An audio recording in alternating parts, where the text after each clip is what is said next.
মানৱতাৰ চূড়ান্ত স্খলন আমিনগাঁও।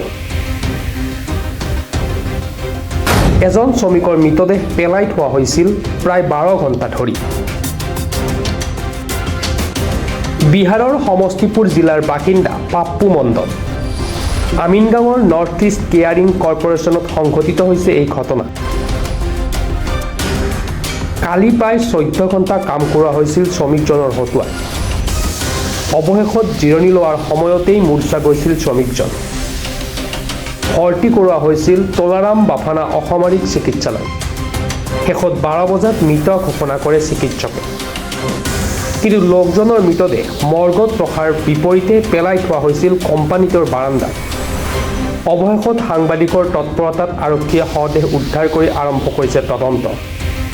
মই জালুকবাৰীৰ পৰা যেতিয়া ৰিটাৰ্ণ আহিছো নহয়, তাৰপিছত তেহেঁতি কৈছে যে মোক যে পাপুৰ গা ভাল নাই, একদম চিৰিয়াছ হৈ আছে, তাক লৈ যাব লাগে ডক্টৰ ওচৰলৈ। মই ঠিক আছে, মই ভাতো খোৱা নাছিলো। তাৰপিছত মই লগে লগে বাইকটো ঘূৰালো।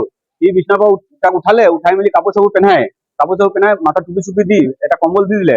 কম্বল দি তাক মই বাইকৰ মাজত বহিলে, পিছপিনে মোৰ লগত এটা বহিলে। ঠিক আছে, বহি আমি হস্পিটেললৈ গলো। হস্পিটেলৰ পৰা গৈ সি নিজে নামি গৈ ডক্টৰ ওচৰলৈ গ'ল। আমি লগত তিনিটাই আছো। গৈ সি ডক্টৰে সুধিছে কি হৈছে। ডক্টৰ কৈছে যে বুকুত বিষাইছে আৰু তাৰপিছত মাথা বিষ হৈ আছে। ডক্টৰ ক'লে ঠিক আছে, তুমি বিচনাত গুচি যোৱা। বিচনাত যোৱাৰ পিছত ডক্টৰে নাম চাম লিখি আছে, চব সুধিছে আৰু মদ খাই নাখায় এই চব মানে চব সোধাৰ পিছত তাক যেতিয়া প্ৰেচাৰ চেক কৰি আছিলে, তাৰ পিছতে তাৰ ডেথ হৈ গ'ল। মানে তাৰপিছত লগে লগে ডেথ হয় ইয়াতে কাম কৰি আছে। NECT north east caring corporation ইয়াতে কাম কৰিছিল। কাম কৰাৰ পিছত 10:30 বজাত কাম বন্ধ হৈছে। বন্ধ হোৱাৰ পিছতহে 11:30 মানতে ঘটনাটো হৈছে। মানে ঘণ্টা 1 হৈ গ'ল। মই জালুকবাৰীৰ পৰা অহাৰ পিছতহে মই গৈছো লৈ। মই জালুকবাৰী অহাৰ পিছতে ইয়াক লৈ গৈছো। লগে লগে বুকুটো মাৰিছে তলা চিকিৎসাজন। তাৰপিছত কৈছে ডক্টৰে কৈছে যে নাই মানুহ তোমাৰ গ'ল। তুমি যদি বিশ্বাস নাই লগে লগে আমি নেক্সটত চিফ্ট কৰিছো। এবাৰ লগে লগে নিজে চিফ্ট কৰিছো মই। তাৰপিছত তাতো ECG কৰি চাইছে। তাৰপিছত কৈছে নাই তোমাৰ মানুহ নাই গ'ল। তাৰপিছত এম্বুলেঞ্চ কৰি কোম্পানীত লৈ তাৰপিছত সিহঁতৰ মানুহ গ'ল মাতিছে। লগত লালন চাৰ্টাৰ আছিলে আমাৰ। ডেড বডিটো বিচনাতে আছিলে, আনাৰ পিছত বিচনাতে আছিলে।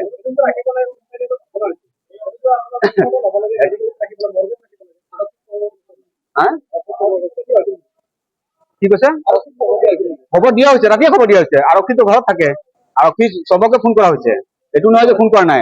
মই কৈছো আৰক্ষী এতিয়ালৈকে আহে, বিহাৰৰ পৰা আহিবলৈ সময় লাগে ন। লোকেল থানাত আমি জনোৱা নাই। মই অকলে নাই নহয়, মই গাৰ্জিয়ান যোন আছে, গাৰ্জিয়ানো আছে না ইয়াৰ লগত। তাত যোনটো গাৰ্জিয়ান আছে, চাৰু ভাই আছে, তাৰপিছত সিহঁতৰ গাড়ী আছে। নিজৰ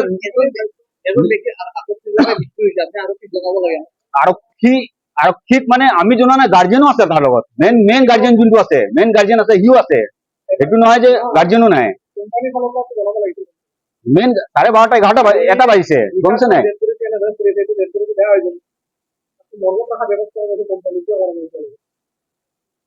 সেইটোতো গাৰ্জিয়ানে কৈছে, গাৰ্জিয়ানে ক'ব লাগে ন। গাৰ্জিয়ানে ক'ব লাগে ভাই এইটো এনেকা ডেট বডি ৰাখিলে, তাকে হেৰিত ৰাখিল হ'ল, আইচত ৰাখিল হ'ল, ইয়াৰ হেৰিত ৰাখিল হ'ল। এতিয়া 1-2টা বজাত হৈছে, তাৰপিছত মানুহ আহি আছে গৈ আছে, গম পাইছে নাই?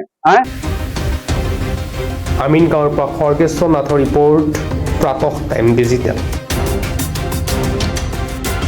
অসমৰ সংবাদ জগতখনৰ বাবে এক সুখৰ খবৰ। আপোচবিহীন ৰাইজৰ কণ্ঠ সাপ্তাহিক কবচ পুনৰ এবাৰ অসমৰ ৰাইজৰ মাজলৈ।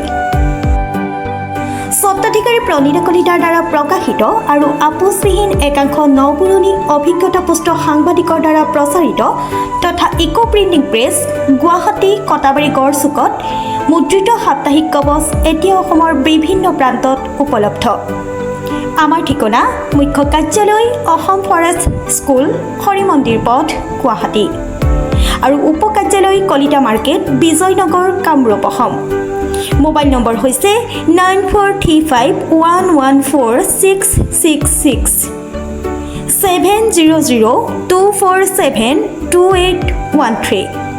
আমাৰ ইমেইল ID হৈছে kobos2025@gmail.com।